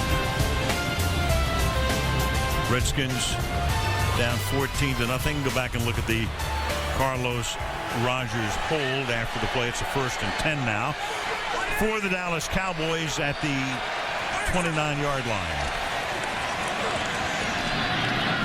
And Romo fires incomplete over the middle. Well, this is one of those 3rd down plays that looked like it went the Redskins' way, but because of this hold right here by Carlos Rogers, and it's a no-brainer. Cowboys got another 1st down and continue to move on. And you do have to feel a little bit for this Redskins defense. They've tried to hang in there, as have the fans. They've been very loyal here in Washington, but this offense at times is borderline unwatchable.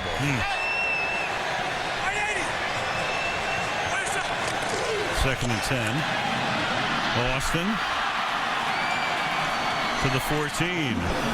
You know, when we go to a town and you walk around and you see all the jerseys. You know what I saw walking around today? Alex Ovechkin's jersey. I tell you, I would probably buy a Miles Austin jersey. This guy can play the game, and you know, he's built like a running back. You know, when they talk about him, catching the ball is just the beginning. You better hit him hard to get him on the ground. Breaks so many tackles, makes so many plays, and I know Tony Romo is probably the MVP, but he would be a close second. From the 14-yard line. And that pass is incomplete. I'm not saying this is a hockey town, but the Washington Capitals now have the most points in the National Hockey League. And as you know, Chris, we go to towns, and I'm looking at all the Ovechkin jerseys and not many Redskin jerseys. So I think people right now in this town would rather talk about Ovechkin than kvetch about the Redskins. Do you believe in miracles? They do. They wouldn't be here looking like that unless they believed in miracles, so let's hang in there. They were in tuxes for the Capitals-Devils game last night. 2nd and 10 at the 14. Barber over right guard, bouncing his way close to a 1st down.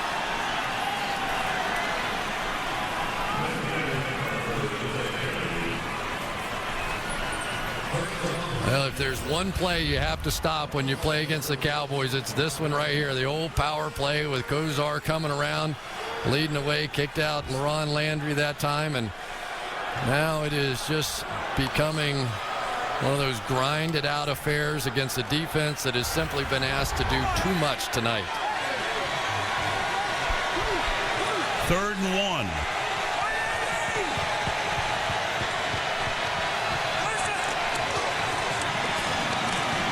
And Barber, and again, if Dallas has had one small problem tonight, it's been converting on 3rd and 4th and short, and now they've got another 4th down coming up, and this time they're going to send Sweezum in to make it a 3-possession game. Yeah, absolutely the right call here, and really Marion Barber with a little hesitation on that one, or else he might have had it. Not a bad idea to get your field goal kicker broken in with a few kicks before he has to make one of those kind of kicks. Especially in a game like this, you want to make it a 3-possession affair, which he will. Tony Romo will do the holding, which took over from Matt McBriar a couple of weeks ago. It's a 23-yard attempt. And the kick is good.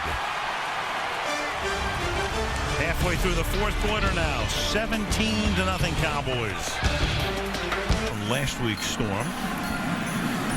17-0. The Dallas Cowboys on their way to postseason. And all 6 teams will be set in the NFC, but not a single team will be locked into a seed after tonight. And that New Orleans victory seems to have settled this team down in December, and who knows from here where they go. Yep.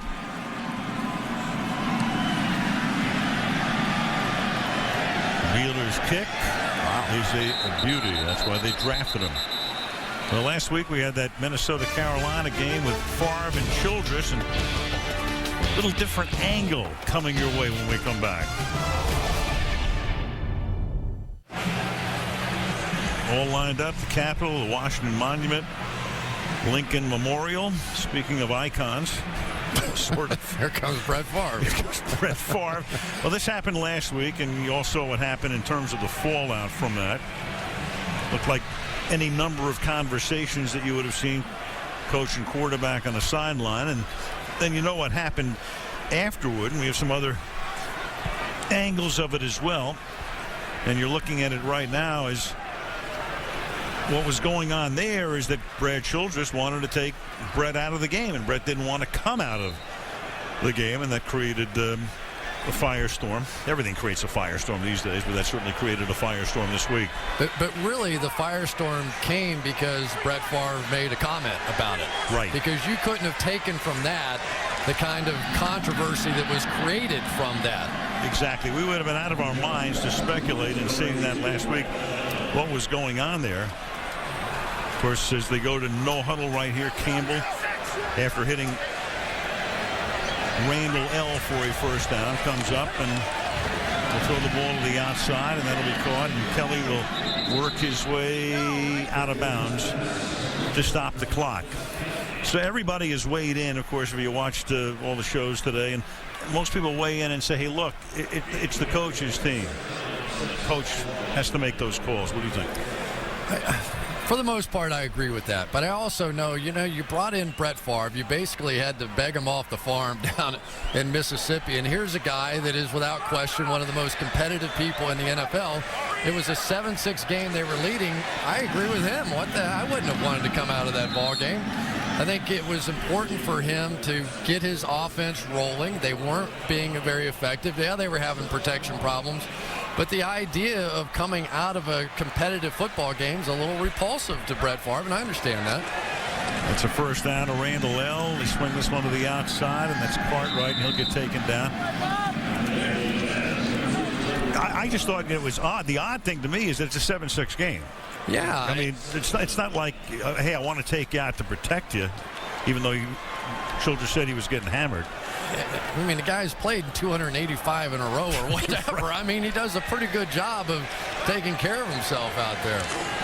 2nd and 11. So do you think, Chris, that this has any effect tomorrow night? They play tomorrow night or going forward? I don't. And I'll tell you why. Because I've been in those conversations before. I've seen the yelling and the screaming. And the only thing about it is, Brett Favre has been the magic man for the Minnesota Vikings. And he has really turned the whole franchise around and given them hope. And, the last thing in the world you want to see now is sort of any tearing down. Intentional grounding is number 31. Number 31 was in the area. Quarterback was in the pocket. Any sort of tearing down of the concept that Brett Favre can do anything. In any situation, he can make it happen. And right now, there's just enough infighting. It's, nowhere close to what the Washington Redskins are. But you've seen what's happened to the Redskins since all these distractions and all these things have been going on.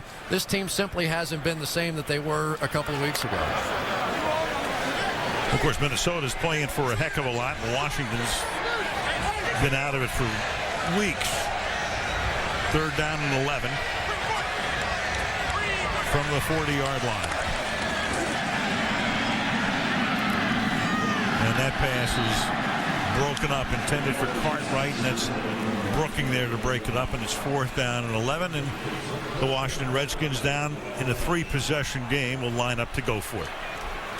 Yeah, and Jason Campbell's done the best he can, I guess, tonight, but the Redskins running game is averaging about 1 yard a carry this evening.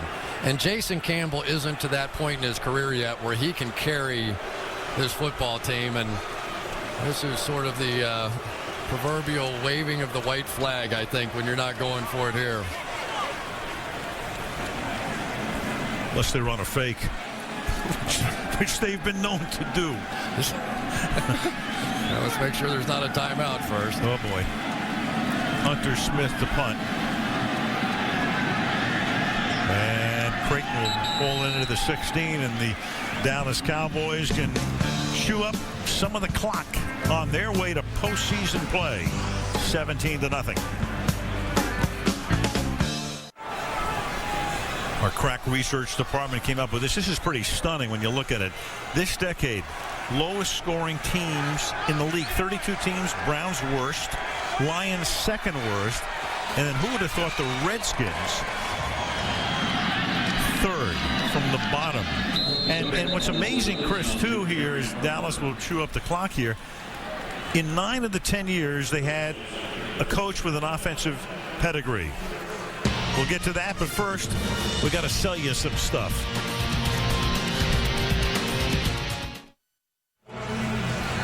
As we were saying, the Redskins' third fewest points in the league in this decade. All of those coaches, except for Marty Schottenheimer, came from the offensive side of the ball. Marty was here that 1 year. And yet the paucity of scoring, and there's Barber after Washington had taken a timeout. Barber ruins that theory by picking up a first down here as the clock ticks down to 5.5 minutes. Yeah, and sometimes the problem is that when you change styles so many different times, I mean, let's face it, Steve Spurrier and Joe Gibbs and Jim Zorn and Marty Schottenheimer couldn't be any more different. You're sort of alternating between power football on one hand, back to a spread them out with Steve Spurrier, back to power football with Joe Gibbs, back to West Coast offense with Jim Zorn. Your drafting can never catch up with your team.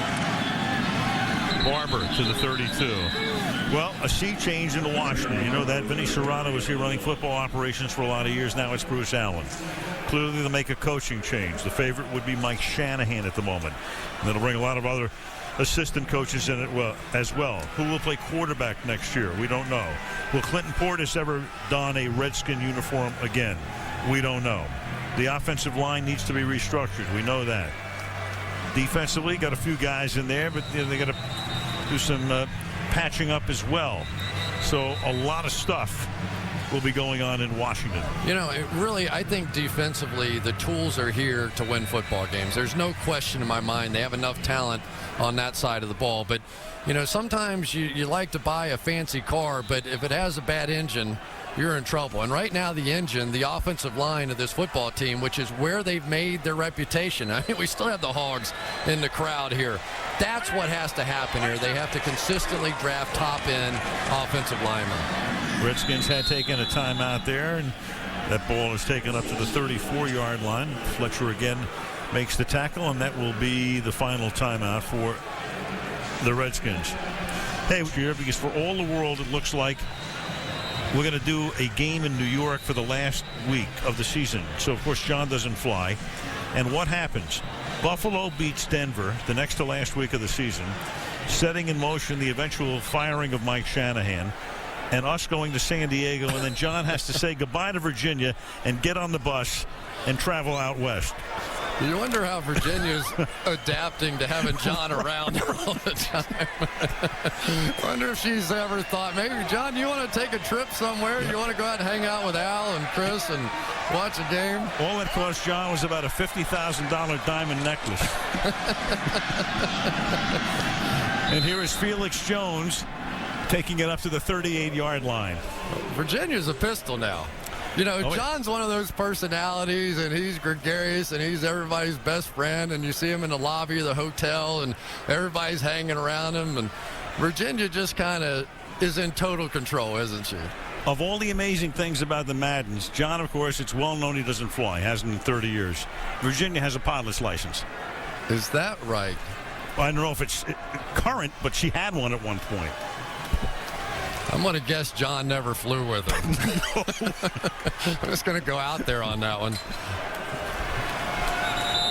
Happy anniversary, guys. That's great. You bet. Timeout taken here. Score is 17-0. Let's go and take a look at the AFC playoff picture. The Bengals in the playoffs. There you go. Clinching the division. So Indianapolis home field, San Diego first round bye. We know that New England and Cincinnati. And if New England loses and Cincinnati wins next week, Cincinnati jumps to 3. But they're going to each host a wild card game. Jets, if they win next week against Cincinnati, they're in. Baltimore wins next week against Oakland, they're in. Denver and Houston and Pittsburgh all need help. Miami and Jacksonville, even 9-1-1 doesn't help at this point, but they're mathematically alive. Who would you rather play at this point, Indy or San Diego? That's a tough one. All I know is the only team the Minnesota Vikings don't want to see in the playoffs is us. This is Moss, and he gets rolled down to the 18-yard line. Yeah, they haven't had a lot of luck when we've called their games, have they? So Jim Zorn, he'll take his team next week to San Diego. They'll wrap that one up. And, of course, nothing is at stake there for the Chargers in that game. They're locked into the 2 seed and will have the following week off. But Jim Zorn got this job after he was originally hired as the offensive coordinator. Had never been a head coach. Had never even been an offensive coordinator.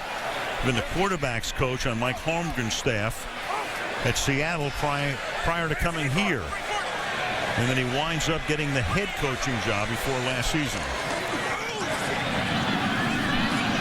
And this is Moss. And we're not just saying it because chances are Jim won't be here next year, but he's always above board, straightforward, classy man. One of the finest guys I know in the game, and between he and Steve Largent and the great passing combination that they were, about as good a guys as you'll meet. Yeah, in a tough situation this year, always takes the high road. And Moss will be escorted to the sideline by Mike Jenkins.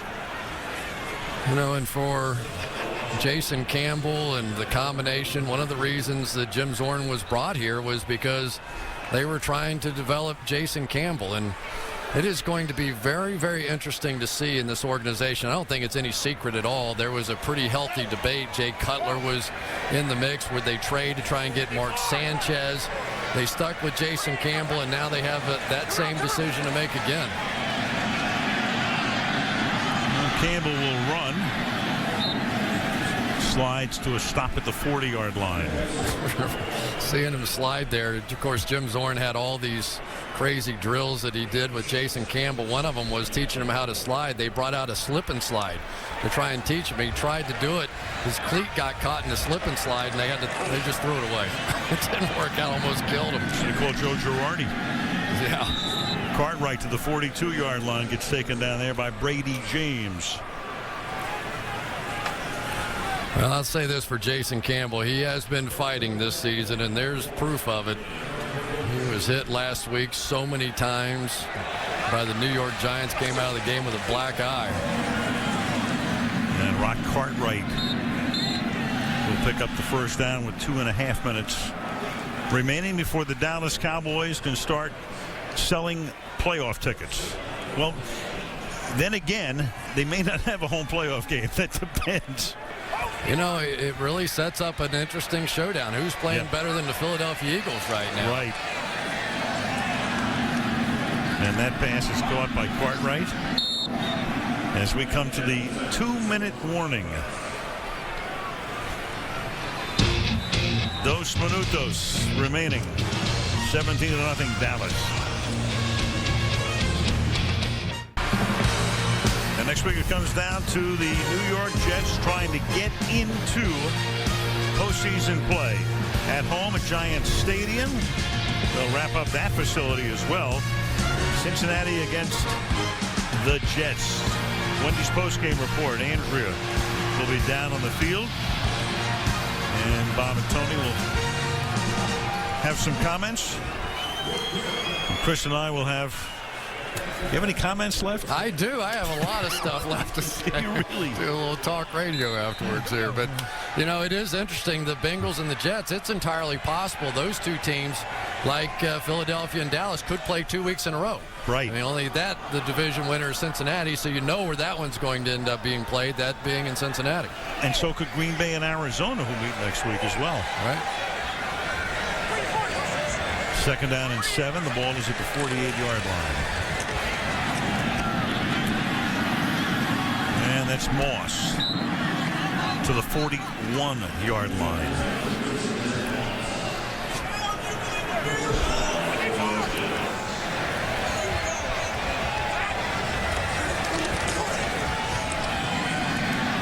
Campbell will flip that one away. 2nd down and 10. Well, the Redskins, and when it goes south, it really goes south. Cowboys' first season was 1960. Didn't score a touchdown against Dallas in Arlington on November 22nd, and they're on the cusp of duplicating that ignominious feat tonight. I'll tell you, though, this Cowboys defense has played well. They did a number on the Saints early in that game. The Saints got some late points, but since Wade Phillips has taken over this defense, they have been pretty dynamic, and I think they're getting better. I mean, when you look at Anthony Spencer and Marcus Ware on the outside, they can really bring it. Cowboys last year, last game, playoff berth at stake. Philadelphia beats them, annihilates them, 44-6 in Phillies. And now the two teams will meet next week. Each knows it's going to the playoffs. But who's going to be at home and who's going to be on the road? But that was a dysfunctional team a season ago. I mean, let's face it, and this team has a different bond. And that pass will be caught over the middle by Fred Davis. You know, they took such a big chance getting rid of Terrell Owens, and because you just couldn't assume that Miles Austin was going to have the kind of year that he's had. They thought maybe Patrick Creighton, maybe Sam Hurd. But that guy right there has just filled the shoes so beautifully. And the pass is incomplete. Jenkins covering Moss on the play as Campbell hits the turf. You know, and when you talk to Tony Romo about that, he said, you know, this team is just so different this year. There was a cohesiveness that just didn't exist a year ago, and you can blame whoever you want and T.O. and whatever it is. But this is a team that came in humbled after that Philadelphia loss. And they have just continued to make plays all season long. Well, that's picking up the slack, isn't it? It's remarkable. I mean, it really is for a guy that really never was drafted, and to come up with 11 touchdowns from week 5 on. And that's what you have to remember. He didn't play much at all before that. 2nd and 10, avoiding the blitz. And Campbell will run out of bounds as he was able to avoid Scandrick. Yeah, he said, I saw Orlando Scandrick that time. Right. Orlando's the one that hit him pretty good the time before. And, you know, you just hope for Jason Campbell he can stay in a single system for a while. You know, every single year he just has a different offensive coordinator and a different plan. And if he's here in Washington, it's going to be yet another plan. But if it's a guy like Mike Shanahan, that's a pretty good plan. Well, we saw what Jay Cutler has done without Mike Shanahan. 3rd and 5 as Campbell will go down in the arms of Ratliff. Jay Ratliff bellowing to the heavens. And again, that's his 2nd sack of his teammate from Auburn. Yeah, he finally got his shot here against Will Montgomery. And that is no match. Ratliff, one of the fastest nose tackles in the game. And 4th down and 11. That will write a finish to it after one Dallas kneel down.